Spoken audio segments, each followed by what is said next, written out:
My name is Ryan Leick. I'm an assistant professor of aviation management in the School of Aviation at Dowling College.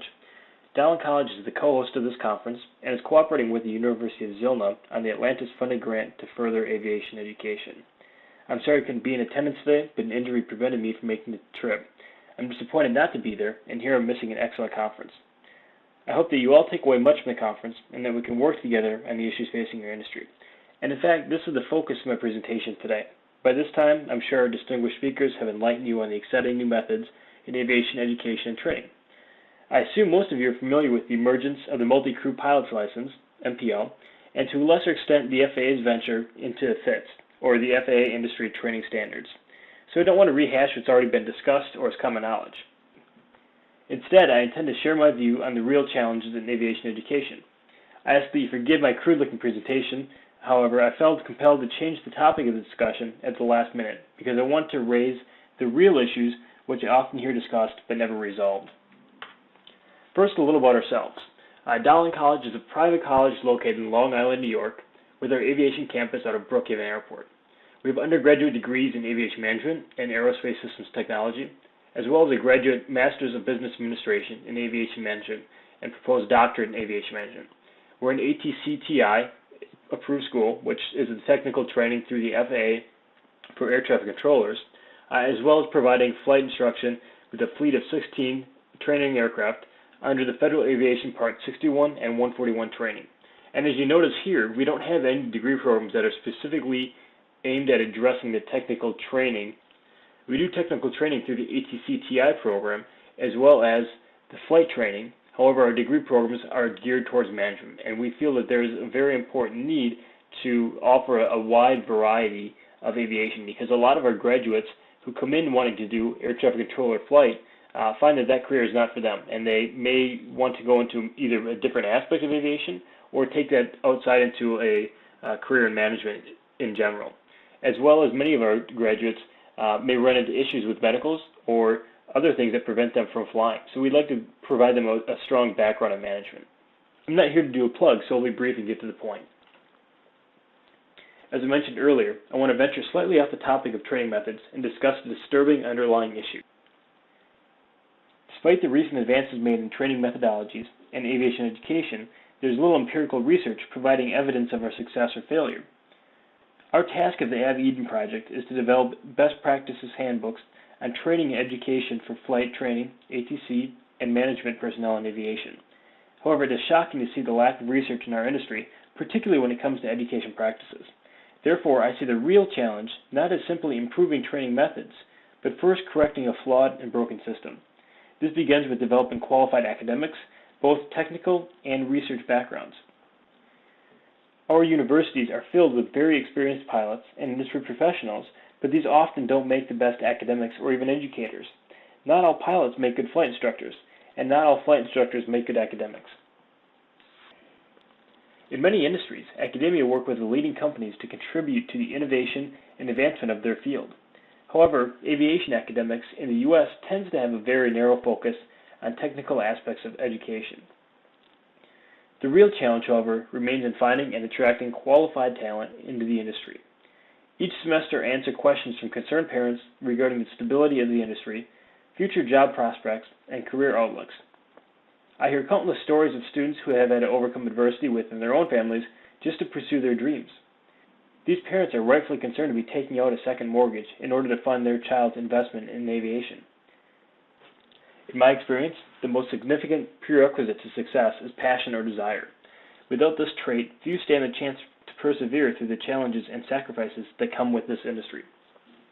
Even those with the passion that succeed initially often succumb to years on reserve, always on call at moment's notice, and days at a time separated from their families. While this is the nature of our industry, we must attempt to make this field as attractive and accommodating as possible.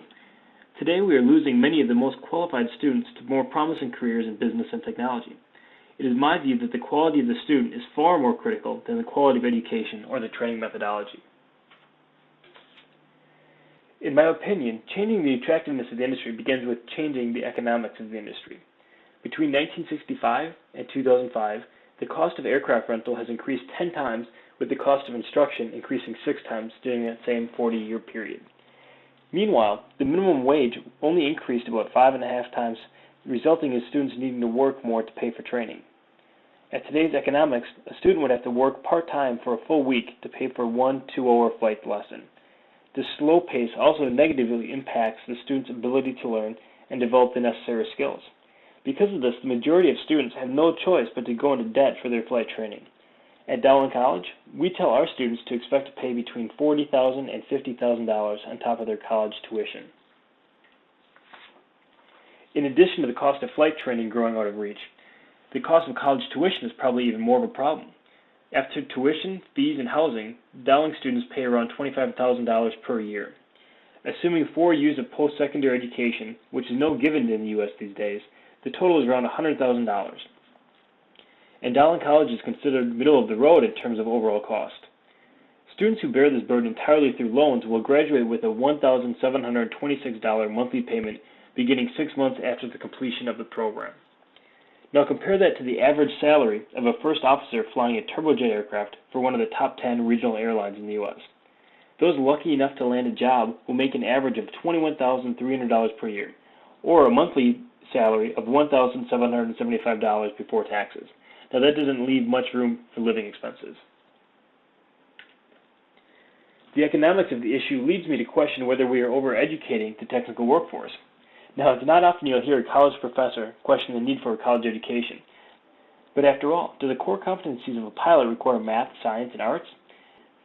This has been a debated topic for some time now, and I'm sure that I've struck a nerve with many in the audience. It is my position that college education no doubt makes a better pilot by developing critical thinking skills and enhancing their understanding and decision-making abilities. But is this worth twice as much as the technical training required of a pilot? After all, have we noticed a significant uptick in the quality of incoming pilots today relative to past generations without a college degree? What has resulted is a devaluation of the college diploma. Airlines have never required a college degree, but preference is given to those with one. Therefore, students seeking every advantage over their fellow competitors are convinced that a college degree will set them apart. Yet today, the established path towards a career in aviation is through college. I do honestly believe that there is a very important role for college education in the technical careers of aviators and aviation professionals. However, the sequence of today's career path may change. I believe the career path should begin much earlier. After all, most technical careers introduce workers into the industry straight from secondary schools. Most students don't begin their flight training until settling into college, despite regulations that permit the awarding of the initial license as early as 17. Perhaps a private pilot's license should be considered a prerequisite to acceptance in a college aviation program. The initial rating often screens out those candidates who can't keep up or change their career aspirations. Many secondary schools are also beginning to introduce aviation as an interesting way to demonstrate practical applications of math and science. This also helps to plant the seeds of interest in students at a younger, more influential age. We're even beginning to see secondary schools dedicated entirely to aviation education. I believe the recent focus on competency-based training curriculum, such as the MPL and the FAA's industry training standards, is a step in the right direction. Today's training methods should better prepare pilots with the necessary decision-making, problem-solving, and critical thinking skills. In addition, I believe collegiate training in topics such as CRM, avionics, and advanced navigation, for example, should be incorporated into the regulations without diluting existing ratings. These subjects can be delivered outside of a college program with proper care and oversight. However, they are no substitute for experience. Many colleges have been introducing successful mentoring programs which pair students with college alumni and industry practitioners. These programs help retain quality students while teaching valuable soft skills not learned in a classroom or an airplane. The relationships built also assist in the student's career after graduation. It is programs like this that really make a difference in the success of our students' careers, more so than the method of training employed. The availability of quality online undergraduate programs in aviation also provide an opportunity for students to obtain a degree after entering the workforce. Perhaps a college degree shouldn't be considered an entry-level requirement, but a necessary step in advancement of the career ladder. Various new models in existence today support this theory. For example, Griffith University in Australia has partnered with airlines to develop a very successful apprenticeship program. After completing the initial 2 years of education, potential employers screen and select candidates for their cadet program. Students then complete their flight ratings and type conversions before entering their 4th year as a first officer for the airline. Gulfstream Academy is also paired with Utah Valley University in the U.S. to establish a similar but unique program. So in closing, the most important thing to take away from this presentation is that it will take cooperation from ministry, regulators, and academia to improve the training environment. It is not a responsibility that falls on the shoulders of academics alone. We need your assistance as well. This includes cooperation in conducting research to further the field of aviation, as well as to develop partnerships which introduce students to the realities of the aviation industry early on in their education and careers. So thank you for your time. I hope you found this presentation interesting and a little eye-opening. I tried to address the topic from a different issue and again raise some of those issues that have really not been brought to the forefront or really discussed and just kind of swept under the rug.